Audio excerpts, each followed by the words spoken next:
രാമേന്ദ്രൻ, ഹൈദരാബാദിൽ നിന്ന് വളരെ വിചിത്രമായ ഒരു മത്സര വാർത്ത, തിരഞ്ഞെടുപ്പ് വാർത്ത വരുന്നു.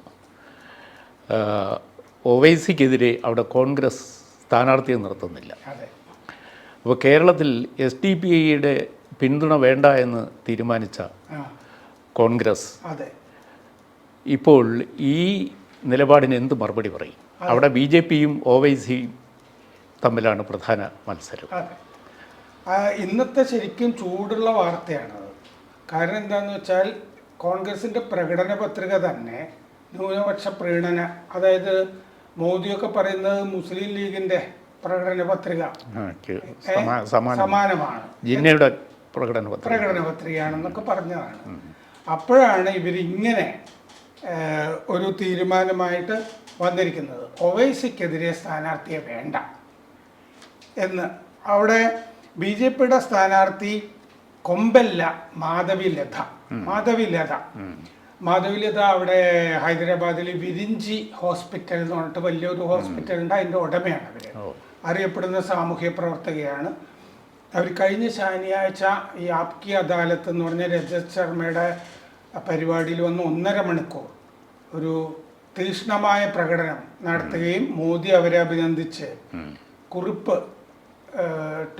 പഴയ ട്വിറ്ററിൽ എഴുതുകയൊക്കെ ചെയ്തിരുന്നു. ഇപ്പോഴത്തെ എക്സെപ്ഷണലായ ഇതായിരുന്നു എന്ന് പറഞ്ഞിട്ട് അഭിനന്ദിക്കുകയൊക്കെ ചെയ്തിരുന്നു.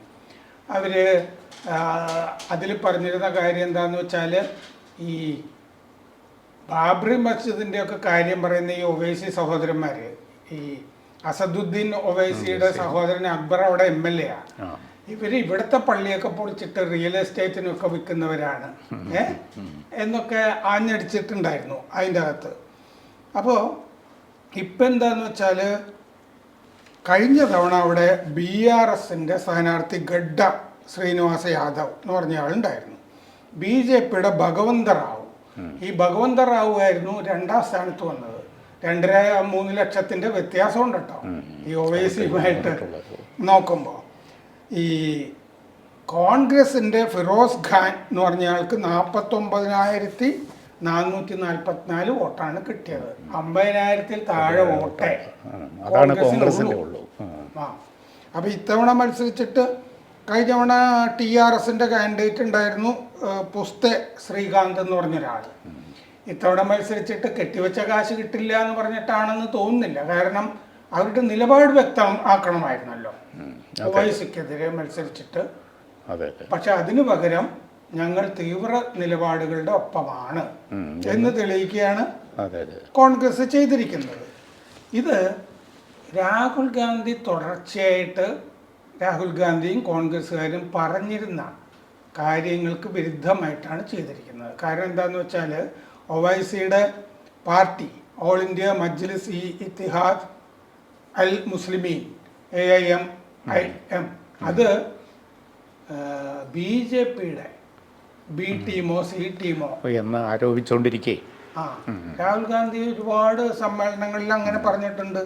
2023 നവംബറിൽ തെലങ്കാന അസംബ്ലി ഇലക്ഷനിൽ വന്നു കഴിഞ്ഞപ്പോൾ രാഹുൽ ഗാന്ധി പറഞ്ഞു, ഇവർ മോദിയുടെ തന്നെ 2 സുഹൃത്തുക്കളാണ്, ഒവൈസിയും മറ്റേ ചന്ദ്രശേഖർ റാവു KCR. ഒവൈസിയും ചന്ദ്രശേഖർ റാവുവും മോദിയുടെ 2 സുഹൃത്തുക്കളാണ് എന്ന് പറഞ്ഞ ആളാണ് രാഹുൽ ഗാന്ധി. ഒവൈസിക്കെതിരെയായിരുന്നു അന്ന് ആഞ്ഞടിച്ചിരുന്നത് മുഴുവൻ. ഈ ഒവൈസി 4 തവണ അവിടെ നിന്ന് MP ആയിട്ടുണ്ട്. അതിനു മുമ്പ് കോൺഗ്രസും ഒക്കെ ജയിച്ചിട്ടുള്ള സ്ഥലങ്ങളാണ്. ഇനിയും അങ്ങനെ അയാൾ തന്നെ ജയിക്കാനും സാധ്യതയുണ്ട്. പക്ഷെ അവിടെ ഹൈദരാബാദ് കോൺഗ്രസ് ജനറൽ സെക്രട്ടറി ഫിറോസ് ഖാൻ എന്ന് പറഞ്ഞ ആൾ അപ്പുറത്ത് സെക്കൻഡറാബാദിൽ നിൽക്കുന്നുണ്ട്.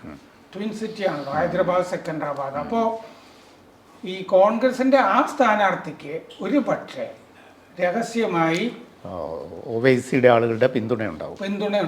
അവിടെ ഞങ്ങൾ ജയിപ്പിച്ചോളാം എന്ന് പറഞ്ഞിട്ട് അവർ രണ്ടുപേരും തമ്മിൽ ഈ ഹൈദരാബാദിൽ നിന്നുള്ള 2 മുസ്ലിം സ്ഥാനാർത്ഥികളാണല്ലോ നമ്മൾ. അതിനേക്കാൾ പ്രധാനമായിട്ട് ഇത് ഹൈദരാബാദിനും ആന്ധ്രയ്ക്കും തെലുങ്ക് ദേശത്തിനും പുറത്ത് ഇത് കോൺഗ്രസ് മുസ്ലിം പ്രീണനമായിട്ട് രാഷ്ട്രീയ ഗുണം ചെയ്യുമെന്നും നേതൃത്വം കരുതുന്നുണ്ടാവണം. പ്രത്യേകിച്ചും ബീഹാർ പോലെയുള്ള സ്ഥലങ്ങളിൽ.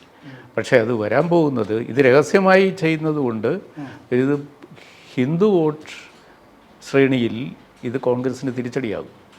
കാരണം ഒവൈസി അയോധ്യ പ്രശ്നത്തിലെടുത്ത നിലപാട് അങ്ങനത്തെ പള്ളി പ്രശ്നങ്ങളിൽ എല്ലാം വളരെ തീവ്രമായ നിലപാടെടുക്കുന്ന അതെ അതെ മുസ്ലിം തീവ്രവാദിയാണ്. അപ്പോൾ അദ്ദേഹത്തിന് ഓപ്പൺ സപ്പോർട്ട് കൊടുക്കുകയാണ് കോൺഗ്രസ്. അപ്പോൾ കോൺഗ്രസ് ഇതുവരെയും ഒളിച്ചും രഹസ്യമാക്കിയും വെച്ചിരിക്കുന്ന അവരുടെ മനോഭാവം കാര്യത്തോടടുത്തപ്പം അവർ പോലും അറിയാതെ പുറത്തു വരികയാണ്. പ്രകടന പത്രികയിൽ മറ്റേ മുസ്ലിം പ്രകടനം ഉണ്ടായിരുന്നു. ഉണ്ട്, അതെ. പ്രധാനമന്ത്രിയെ പോലെയുള്ള ആളുകൾ ആരോപിക്കുകയും ചെയ്തു. അതെ, മുത്തലാഖ് ഞങ്ങൾ തിരിച്ചു കൊണ്ടുവരും, മൗലാന അബുൽ കലാം ആസാദ് സ്കോളർഷിപ്പ് തിരിച്ചു കൊണ്ടുവരും. പിന്നെ പക്ഷെ അതേസമയം ഈ പൗരത്വ നിയമത്തിനെ പറ്റി മിണ്ടിയതുമില്ല അതിൻ്റെ അകത്ത്. ബാക്കി കാര്യങ്ങളൊക്കെ പറഞ്ഞു. അതാണ് ഇപ്പോൾ പിണറായി വിജയൻ കോൺഗ്രസിനെതിരെ ആരോപിക്കുന്ന ഒരു പ്രധാനം. പക്ഷേ 18-ാം പേജ് വായിച്ചു നോക്കൂ എന്ന് 8-ാം പേജാണ് വായിച്ചു നോക്കൂ എന്ന് പ്രതിപക്ഷ നേതാവ് പറയുന്നുണ്ടായിരുന്നു. അപ്പോൾ അതിലെന്താ പറഞ്ഞിരിക്കുന്നത്? 8-ാം പേജിൽ അങ്ങനെയൊന്നും പറഞ്ഞിട്ടില്ല. അത് പ്രതിപക്ഷ നേതാവ് പറഞ്ഞ എന്താണെന്ന് വെച്ച് കഴിഞ്ഞാൽ എല്ലാ നിയമവും ഞങ്ങൾ പുനഃപരിശോധിക്കുന്നതിൽ പറഞ്ഞിട്ടുണ്ട്. അത് KC വേണുഗോപാൽ നേരത്തെ പറഞ്ഞതാ. ഈ CAA ചോദ്യം ഡൽഹിയിലും ഉണ്ടായിരുന്നു, ഇത് ഇതിലില്ലല്ലോ എന്ന്. എന്നിട്ട് 14-ാം വകുപ്പ് അനുസരിച്ചിട്ടാണെന്ന് പറഞ്ഞിട്ടുണ്ട്. 14-ാം വകുപ്പ് എന്ന് പറയുന്നത് ആവിഷ്കാര സ്വാതന്ത്ര്യമല്ലേ, അല്ലാതെ CAA പറ്റിയിട്ടല്ലോ. അപ്പോൾ നമ്മൾ ഒവൈസി രാഷ്ട്രീയത്തിലേക്ക് വന്നാൽ ഈ ഒവൈസി എന്ന് പറയുന്ന രാഷ്ട്രീയ നേതാവ് ഇന്ത്യൻ ദേശീയതയ്ക്ക് എത്രമാത്രം എതിരാണ്? ഇന്ത്യൻ ദേശീയതയ്ക്ക് വലിയ അപകടമാണ് ഈ ഒവൈസി. അദ്ദേഹം മറ്റേ ലിങ്കൺ സിന്നിലൊക്കെ പഠിച്ചിട്ടുള്ള ആളൊക്കെയാണ് ലണ്ടനില്. അദ്ദേഹത്തിന്റെ പിതാവും ഒക്കെ അവിടെ ഈ രാഷ്ട്രീയത്തിൽ ഒക്കെ ഉണ്ടായിരുന്നതാണ്, ഇതേ രാഷ്ട്രീയത്തിലും ഒക്കെ. അപ്പോൾ ഈ ഒവൈസിയെ മറ്റേ 2016 ഈ ISIS പ്രവർത്തകർക്ക് സംരക്ഷണം നൽകി എന്ന് പറഞ്ഞിട്ട് അറസ്റ്റ് ചെയ്തിട്ടുണ്ട് 2016. മാത്രമല്ല അദ്ദേഹം പറഞ്ഞിരുന്നു കഴിഞ്ഞ തവണ രാഹുൽ വയനാട്ടിൽ ജയിച്ചത് അവിടെ 40% മുസ്ലിങ്ങൾ വയനാട്ടിലുള്ളത് കൊണ്ടാണ്, ഞങ്ങളുള്ളതുകൊണ്ടാണ് നിങ്ങൾ ജയിച്ചതെന്ന് രാഹുൽ ഗാന്ധിയെ പറ്റി പറഞ്ഞിട്ടുണ്ട്. അത് രാഹുൽ ഗാന്ധി ഒവൈസിയെ ചീത്ത പറഞ്ഞു നടക്കുന്ന കാലത്താണ് രാഹുൽ ഗാന്ധിക്ക് മറുപടിയായിട്ട് പറഞ്ഞത്. പിന്നെ ഇങ്ങേര് 2016 മാർച്ചിൽ മഹാരാഷ്ട്രയിൽ ഈ തെരഞ്ഞെടുപ്പ് പര്യടനവും കാര്യങ്ങളൊക്കെ നടത്തുമ്പോൾ ഞാൻ ഭാരത് മാതാ കി ജയ് എന്ന് വിളിക്കില്ല എന്ന് പരസ്യമായിട്ട് റാലിയിൽ പറഞ്ഞിട്ടുള്ള ആളാണ്. പിന്നെ 2013 കർണാടകയിലെ ബീദറിൽ ഇയാളെ തോക്കുമായിട്ട് അറസ്റ്റ് ചെയ്തിട്ടുണ്ട്. ഒരു റാലിയിൽ തോക്ക് പ്രദർശിപ്പിച്ചതൊക്കെ അന്ന് ആ സീനൊക്കെ വലിയ കോളിളക്കം സൃഷ്ടിച്ചതാണ്. അപ്പോൾ ഇങ്ങനെ ഇപ്പോൾ മറ്റേ മുക്തർ അൻസാരി ഇല്ലേ, ആ ഡോൺ, ഉത്തർപ്രദേശില്, അവിടെ മറ്റേ അഖിലേഷ് യാദവ് എത്തുന്നതിന് മുമ്പ് ഒവൈസി എത്തിയിരുന്നു. മറ്റേ വിലാപയാത്രയ്ക്കും കാര്യത്തിനും ഒക്കെ അവിടെ എത്തിയിട്ടുണ്ടായിരുന്നു. പിന്നെ ഉത്തർപ്രദേശില് ഈ ഇന്ത്യ മുന്നണിയുടെ ഭാഗമല്ലല്ലോ ഒവൈസി, ഈ കോൺഗ്രസ് പിന്തുണയ്ക്കേണ്ട കാര്യമല്ല. പക്ഷേ ഒവൈസി ഉത്തർപ്രദേശിൽ അപ്നാദേശുമായിട്ട് സഖ്യത്തിലാണ്, അപ്നാദേശ് പാർട്ടിയായിട്ട്. എന്നിട്ട് സഖ്യത്തിൽ ആയിട്ട് എന്താ ചെയ്യുന്നതെന്ന് വെച്ചാൽ അവിടെ മുസ്ലിം ഭൂരിപക്ഷ പ്രദേശങ്ങളിലെ പടിഞ്ഞാറൻ UP, രാംപൂർ തുടങ്ങിയ പ്രദേശങ്ങളൊക്കെ അവിടെയൊക്കെ സ്ഥാനാർത്ഥികൾ നിർത്തിയിട്ടുണ്ട്. സംഭവിക്കുന്നത് എന്താണെന്ന് വെച്ചാൽ അഖിലേഷ് യാദവിൻ്റെ സ്ഥാനാർത്ഥികളുണ്ടല്ലോ SP-യുടെ, അവരൊക്കെ തോറ്റു. അപ്പോൾ അവരെയൊക്കെ തോൽപ്പിക്കുക എന്നുള്ള ലക്ഷ്യവും, അതായത് ഇന്ത്യ മുന്നണിക്ക് വിരുദ്ധമായ കാര്യങ്ങളും ചെയ്തുകൊണ്ടിരിക്കുന്ന ആളാണ്. അതുകൊണ്ടാണ് ഈ ഒവൈസിക്ക് പിന്നെ BJP-യുമായിട്ട് ഒരു രഹസ്യബന്ധമുണ്ടോ എന്ന് കഴിഞ്ഞൊരു ദിവസം ഒരു ദേശീയ പത്രത്തിൽ ഒരു ഇത്തരം കാര്യങ്ങൾ വെച്ചിട്ട് നേരത്തെ ഈ ഒവൈസി എന്താ ചെയ്യുന്നതെന്ന് വെച്ചാൽ ഞങ്ങൾക്ക് പലയിടത്തും ശക്തിയുണ്ട്, ഞങ്ങൾ എന്ന് പറഞ്ഞിട്ട് ഒരു ഓൾ ഇന്ത്യ കക്ഷിയാണ് ഞങ്ങൾ വരുത്താനുള്ള ശ്രമം നടത്തുകയാണ്. കാരണം ഇങ്ങനെ എന്താന്ന് വെച്ചാൽ 7000 മുതൽ 10000 വോട്ട് വരെ ഉത്തർപ്രദേശിൽ 7 ഇടത്ത് 7000 മുതൽ, ഇവിടെ ഈ SDPI കുറെ വോട്ട് പലയിടത്തും പിടിച്ചില്ലേ? എന്നിട്ട് കഴിഞ്ഞ തവണ UDF സഹായിച്ചില്ലേ? അതുപോലെ ഇങ്ങേര് 7000 മുതൽ 10000 വോട്ട് വരെ 7 മണ്ഡലങ്ങളിൽ പിടിച്ചു കഴിഞ്ഞ തവണ. 2022 അവിടെ മറ്റ് തെരഞ്ഞെടുപ്പ് നടന്നപ്പോൾ 95 സീറ്റിൽ നിന്ന് 4.5 ലക്ഷം വോട്ട് കിട്ടി. അപ്പം ഞങ്ങൾക്ക് ഇത്രയും, മഹാരാഷ്ട്രയിലൊക്കെ മത്സരിക്കാറുണ്ട്, കുറച്ച് സീറ്റുകളിലൊക്കെ പോയിട്ട് ഞങ്ങൾക്ക് ഇത്രയും വോട്ടുണ്ട് എന്ന് കാണിക്കും. അപ്പോൾ ഉത്തർപ്രദേശിൽ 19% മുസ്ലിങ്ങളാണ് ഉള്ളത്. പക്ഷെ 30% മുസ്ലിങ്ങളുള്ള മണ്ഡലങ്ങളിലാണ് ഒവൈസി പോയി മത്സരിച്ച്. ഒരു തീവ്ര മുഖമാണല്ലോ മുസ്ലിങ്ങളുടെ. ഇവിടുത്തെ ഇത്രയും വോട്ടേ കിട്ടിയുള്ളൂ. അതത്രേ കിട്ടിയിട്ടുള്ളൂ. ഇത്രയും സംഗതിയാണ് കിട്ടിയിരിക്കുന്നത്. അപ്പോൾ ഇതുകൊണ്ടാണ് രാഹുൽ പലപ്പോഴും KCRും BJPയും ഇയാളുടെ BC ടീമുകളാണെന്നൊക്കെ പറയുന്നത്. പക്ഷെ പറയുന്നത് ആത്മാർത്ഥമായിരുന്നുവെങ്കിൽ ഹൈദരാബാദിൽ ഇങ്ങനെ ഒരു സപ്പോർട്ട് കൊടുക്കുന്ന കാര്യത്തിൽ സ്ഥാനാർത്ഥിയെ പോലും നിർത്താതെ വരില്ലായിരുന്നു. അപ്പോൾ നമ്മൾ കഴിഞ്ഞ തവണ 50,000 വോട്ടുണ്ടെന്ന് കണ്ടാണല്ലോ കോൺഗ്രസിന്.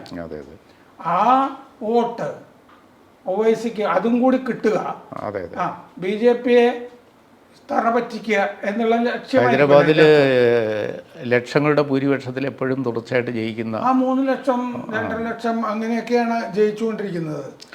അപ്പോൾ കഴിഞ്ഞ തവണയും പറഞ്ഞിരുന്നു BJPയുടെ C ടീം, അയാളുടെ റോള് BJP വിരുദ്ധ വോട്ടുകൾ ഭിന്നിപ്പിക്കുക എന്നുള്ളതാണ്. രാഹുൽ ഗാന്ധി വേറൊരു പ്രസംഗത്തിൽ പറഞ്ഞാണ്, Modi, KCR and Owaisi are one. Rahul Gandhi പറഞ്ഞതാ. ആ നിലപാടിൽ ചങ്കൂറ്റം ഉണ്ടെങ്കിൽ ഉറച്ചു നിൽക്കേണ്ടതല്ലായിരുന്നു രാഹുൽ ഗാന്ധി. അതെ. അപ്പോൾ ഇതിന് BJP നേതൃത്വം ഇപ്പോഴും പ്രതികരിക്കാത്തത് എന്താണ്? അത് നമ്മൾ ഈ സംസാരിക്കുന്നതിൻ്റെ ഇടയ്ക്ക് പ്രതികരിച്ചിട്ടുണ്ടോ എന്ന് എനിക്ക് അറിഞ്ഞുകൂടാ. എന്തായാലും അതിൽ പ്രതികരിക്കും അടുത്ത ദിവസങ്ങളിൽ.